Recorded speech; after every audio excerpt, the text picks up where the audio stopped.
और खबरों की शुरुआत इस वक्त की बेहद अहम खबर के साथ। चीन पर मोहन भागवत के बयान पर राहुल गांधी ने हमला बोला है। राहुल गांधी ने कहा कि हकीकत यह है कि चीन ने हमारी जमीनों पर कब्जा किया है और बीजेपी सरकार और आरएसएस ने इसकी इजाजत दी है और इन सब बातों को और चीन की हरकतों से मोहन भागवत अच्छी तरह वाकिफ है। बस फर्क इतना है कि मोहन भागवत सच का सामना करने से डरते हैं। वाज़ेह है कि मोहन भागवत ने हिंद चीन कशीदगी पर अपने बयान में कहा था कि मोदी हुकूमत ने चीन मामले को अच्छी तरह हैंडल किया है और पीएम मोदी की कोशिशों से ही चीन सहम गया है। बिहार असेंबली इंतखाब की सरगर्मियां भी उरूज पर हैं। सियासत के नित नए रंग देखने को मिल रहे हैं। एक तरफ बीजेपी बिल्कुल वाज़ेह कह चुकी है कि नंबर गेम जो भी हो सीएम नीतीश कुमार ही रहेंगे। वहीं मरकज में एनडीए की हामी पार्टी एलजेपी के सदस्य चिराग पासवान जेडीयू और नीतीश कुमार पर निशाना साधते दिखाई दे रहे हैं। सिर्फ इतना ही नहीं बल्कि रियासत में जेडीयू के खिलाफ उम्मीदवार भी उतारा है, जबकि दूसरी जानिब चिराग पासवान बीजेपी के हक में वोट देने की बात कर रहे हैं। चिराग पासवान ने आज एक ट्वीट किया और अपने इस ट्वीट में उन्होंने अपील की कि जहां एलजेपी के उम्मीदवार ना हो वहां बीजेपी को वोट दें।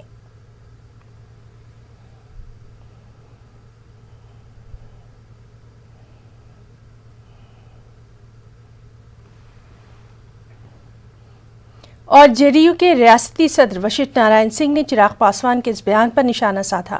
उन्होंने कहा कि चिराग पासवान जो बयान दे रहे हैं वो अपनी नाकामी को देखकर बयान दे रहे हैं। अजीम इत्तेहाद के साथ उनकी मिलीभगत है। साफ आपके खिलाफ बड़ा बयान दिया है, बीजेपी के उम्मीदवार को देने के लिए बोल रहे हैं लेकिन आपके उम्मीदवार को नहीं। इस कंफ्यूजन की स्थिति में कहीं भ्रम की स्थिति ना हो जाए। भ्रम की स्थिति अब नहीं होगी। फर्स्ट फेज का चुनाव अंतिम चरण में और मतदाता काफ़ी जागरूक हो गए। मतदाताओं ने देखा है कि सभी वर्गों के बीच में नीतीश कुमार के नेतृत्व में जो काम हुआ है उसका असर अस्थायी और व्यापक है। चूँकि जिस बात का अंदेशा था हम लोगों को कि चिराग जो आजकल शायद जितना ओपिनियन पोल और ये सब आ रहा है तो घबराहट और निराशा में जो समझौता नहीं भी होना चाहिए वो समझौता साफ दिखाई पड़ रहा है। किनके साथ समझौता? समझौता है वो आरजेडी महागठबंधन के साथ। महागठबंधन और इनका जब ये इनके अस्तित्व पर, लोजपा के अस्तित्व पर जब संकट आया है तो इस तरह की बातें कही जा रही हैं। इससे जनता दल यू के सेहत पर कोई असर नहीं पड़ेगा, क्योंकि भाजपा और जनता दल यू एकदम यूनाइटेड होकर के जब प्रधानमंत्री आके उन्होंने कह दिया तो उसके बाद बचा क्या है सर? इसका मतलब सर कि आपका ये कहना है कि तेजस्वी यादव और चिराग पासवान मिले हुए हैं? निश्चित रूप से दोनों के बीच में। आप देख लीजिए, उम्मीदवारों की सूची देख लीजिए, कहाँ पर किस ढंग के उम्मीदवार खड़ा किए। इससे आपको स्पष्ट है कि दोनों आपस में एक अंडरस्टैंडिंग के साथ, एक समझौता के साथ चल रहे हैं। और चिराग को तो हम लोग नोटिस नहीं लेते, ये कुछ भी कर लें अंदर में, इसका असर मतदाताओं पर नहीं पड़ेगा। देखिए, मरता क्या नहीं करता। जब ये तस्वीर हो गई कि हमको सीट मिल ही नहीं रही है तो उस अकुलाहट में, उस व्याकुलता में और निराशा में आदमी कर रहे थे, लेकिन हम लोग को तो चिंतित नहीं। तेजस्वी ने कहा है कि नीतीश कुमार अब थक गए हैं, अब उन्हें छोड़ देना चाहिए, अब उनसे राजनीति नहीं होगी। देखिए, ये तो उनका वक्तव्य है ना। नीतीश कुमार जिस ढंग से काम करते हैं, क्या कोई नौजवान भी उस ढंग से काम करता है? जो आदमी 14 घंटा 15 घंटा काम करता है दिन में, तो ये सवाल ही उठाना एकदम लगता है कि जमीन से, माने सरजमीन से कोई रिश्ता नहीं है। तो वशिष्ठ नारायण सिंह ने दो महत्वपूर्ण बातें कही हैं कि आरजेडी का गठबंधन अंदर चिराग पासवान के साथ है और वही दूसरी तरफ नीतीश कुमार किसी युवा से भी ज़्यादा ऊर्जावान है और उनमें जो काम करने की ललक और क्षमता है वो किसी से भी कम नहीं है। कैमरामैन अभिषेक के साथ आनंद अमृतराज, न्यूज़ 18 नेटवर्क, पटना। मध्य प्रदेश में कांग्रेस को एक और बड़ा झटका लगा है। दमोह से रुकने असेंबली राहुल लोधी ने इस्तीफा दे दिया है और बीजेपी में शामिल हो गए हैं। उन्होंने अपना इस्तीफा प्रोटेम स्पीकर रवामेश्वर शर्मा को सौंप दिया है। मध्य प्रदेश में 28 सीटों पर होने वाले जिमनी असेंबली इंतखाबात से पहले कांग्रेस के लिए ये एक बड़ा झटका माना जा रहा है। विकास मेडिकल कॉलेज एक ऐसा मुद्दा था इसको लेकर पिछले 14 महीने मैंने माननीय कमलनाथ जी से बोला, पर उस पर विशेष तौर पर ध्यान नहीं दिया गया। केवल विकास, और विकास केवल छिंदवाड़ा में ही हुआ है। बाकी आप बुंदेलखंड के किसी भी जिले में देख लीजिए, किसी प्रकार का कोई विकास या कोई नई योजना नहीं आई। मैं ऑन रिकॉर्ड बोलता हूँ कि इन 14 महीने के कार्यकाल में एक भी चीज़ नहीं आई। एक इंडिया सीमेंट की फैक्ट्री आई थी, वो भी बंद हो गई। क्या कहना है अभी की जो मौजूदा हालत है, जो विवादित बयान है, उसको लेकर क्या देखते हो कांग्रेस की तरफ से? महिलाओं का अपमान हो रहा है। निश्चित तौर पर राष्ट्रीय अध्यक्ष राहुल गांधी जी का अलग वक्तव्य आता है, प्रदेश अध्यक्ष का अलग वक्तव्य आता है।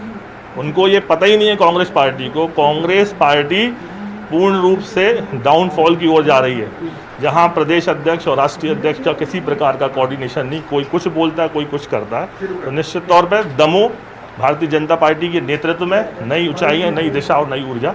कमलनाथ जी ने कभी समय दिया आपको? राहुल सिंह ने कांग्रेस छोड़ दी है तो अब देखिए बीजेपी ज्वाइन के लिए है राहुल लोधी ने, और अब इन्होंने कहा है कि कांग्रेस दिशाहीन हो चुकी है और इसलिए हम बीजेपी का दामन थाम रहे हैं। कैमरा पर्सन मोहसिन खान के साथ जितेंद्र शर्मा, न्यूज़ 18 भोपाल।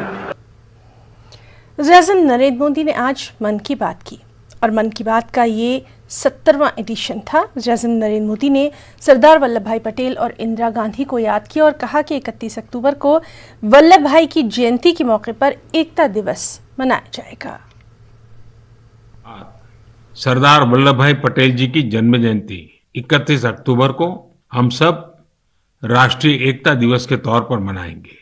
मन की बात में पहले भी हमने सरदार पटेल पर विस्तार से बात की है। हमने उनके विराट व्यक्तित्व के कई आयामों पर चर्चा की है। बहुत कम लोग मिलेंगे जिनके व्यक्तित्व में एक साथ कई सारे तत्व मौजूद हो। वैचारिक गहराई, नैतिक साहस, राजनीतिक विलक्षणता, कृषि क्षेत्र का गहरा ज्ञान और राष्ट्रीय एकता के प्रति समर्पण भाव। क्या आप सरदार पटेल के बारे में एक बात जानते हैं जो उनके सेंस ऑफ ह्यूमर को दर्शाती है? जरा उस लौह पुरुष की छवि की कल्पना कीजिए जो राज्य रजवाड़ों से बात कर रहे थे, पूज्य बापू के जन आंदोलन का प्रबंधन कर रहे थे, साथ ही अंग्रेजों से लड़ाई भी लड़ रहे थे, और इन सब के बीच भी उनका सेंस ऑफ ह्यूमर पूरे रंग में होता था। बापू ने सरदार पटेल के बारे में कहा था, उनकी विनोदपूर्ण बातें मुझे इतना हंसाती थी कि हंसते हंसते पेट में बल पड़ जाते थे। इस महीने की 31 तारीख को मुझे केवड़िया में ऐतिहासिक स्टैच्यू ऑफ यूनिटी पर हो रहे कई कार्यक्रमों में शामिल होने का अवसर मिलेगा। आप लोग भी जरूर जुड़िएगा। 31 अक्टूबर को भारत के पूर्व प्रधानमंत्री श्रीमती इंदिरा गांधी जी को हमने खो दिया। मैं आदरपूर्वक उनको श्रद्धांजलि देता हूँ। वज़ीर-ए-आज़म नरेंद्र मोदी ने मन की बात में जम्मू कश्मीर में वाक़ई पुलवामा के तलबा की तारीफ की और कहा कि तालीम में पुलवामा के तलबा अहम किरदार अदा कर रहे हैं। उन्होंने ये भी कहा कि वादी कश्मीर मुल्क की तकरीबन 90% पेंसिल स्लेट की डिमांड को भी पूरा करता है। का पुलवामा पूरे देश को पढ़ाने में महत्वपूर्ण भूमिका निभा रहा है। आज देश भर में बच्चे अपना होमवर्क करते हैं, नोट्स बनाते हैं, तो कहीं न कहीं इसके पीछे पुलवामा के लोगों की कड़ी मेहनत भी है।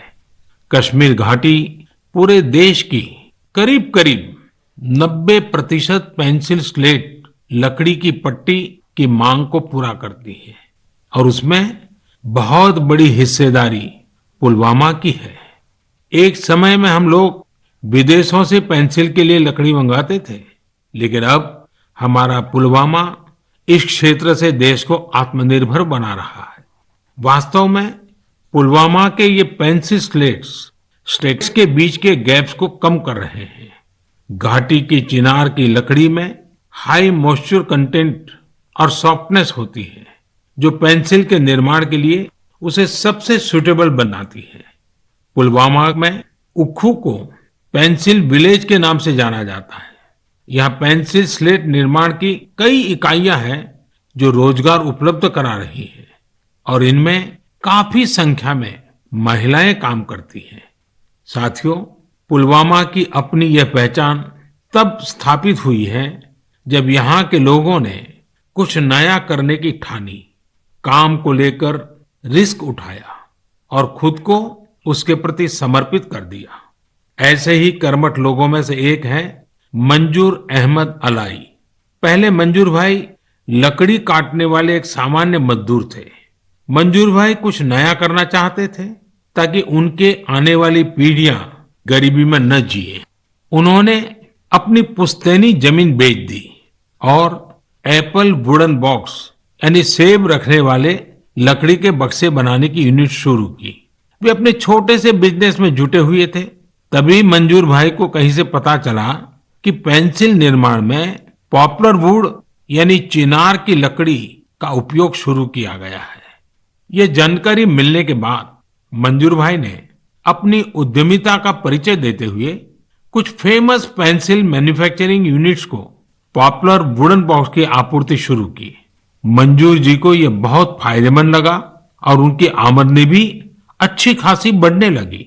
समय के साथ उन्होंने पेंसिल स्लेट मैन्युफैक्चरिंग मशीनरी ले ली और उसके बाद उन्होंने देश की बड़ी बड़ी कंपनियों को पेंसिल स्लेट की सप्लाई शुरू कर दी। आज मंजूर भाई के इस बिजनेस का टर्नओवर करोड़ों में है और वे लगभग 200 लोगों को आजीविका भी दे रहे हैं। आज मन की बात के जरिए समस्त देशवासियों की ओर से मैं मंजूर भाई समेत पुलवामा के मेहनतकश भाई बहनों को और उनके परिवार वालों को उनकी प्रशंसा करता हूं। उधर कांग्रेस लीडर राशिद अल्वी ने पीएम मोदी के मन की बात पर अपने रद्द-ए-अमल का इजहार किया। उन्होंने कहा कि पीएम मोदी सिर्फ अपने मन की बात करते हैं, आवाम के मन की बात नहीं करते। प्रधानमंत्री अपने मन की बात करते हैं, जनता के मन की बात वो कभी नहीं करते। आप कह रहे हैं कि अपने फौजियों के लिए एक दिया जलाया जाए। प्रधानमंत्री जी, दिया तो जला लेंगे, लेकिन हमारे फौजियों को सर्दियों की जैकेट तो पहुंचाइए। जो चाइना से लड़ने के लिए सरहद पर खड़े, उनके पास इस सर्दी के अंदर जो जैकेट होनी चाहिए वो जैकेट नहीं है। आप जैकेट पहुंचाइए उन तक। आप कोविड की बात करते हैं कि आप जीत रहे हैं इस जंग को। आपने तो कहा था कि आप 21 दिन में जीत जाएंगे। कैसे भरोसा कर लें आपके ऊपर? आज दुनिया में नंबर 2 हैं हम। कोविड के इतने केसेस देश के अंदर हैं, हर रोज लोग मर रहे हैं। आप कह रहे हैं कि कोविड जीत रहे हैं आपने ठीक टाइम पे लॉकडाउन लगा दिया होता तो कोविड जीत जाते। आज तो हम कयामत का सामना कर रहे हैं। इंदिरा जी का जन्मदिन तो हर साल होता है। आज ही जब बिहार का चुनाव चल रहा है तो प्रधानमंत्री जी आप नमन कर रहे हैं, अच्छी बात है, लेकिन सारा देश समझता है कि इंदिरा गांधी को इस इलेक्शन के वक्त नमन करने का आपका क्या मतलब है। जश्न ईद मिलादुन्नबी के जुलूस की इजाज़त महाराष्ट्र हुकूमत ने दे दी है। किन शराइत पर यह इजाज़त दी गई है, इसी के हवाले से ऑल इंडिया खिलाफत कमेटी के चेयरमैन से हमारे नुमाइंदे मोहिउद्दीन ने खास बातचीत की।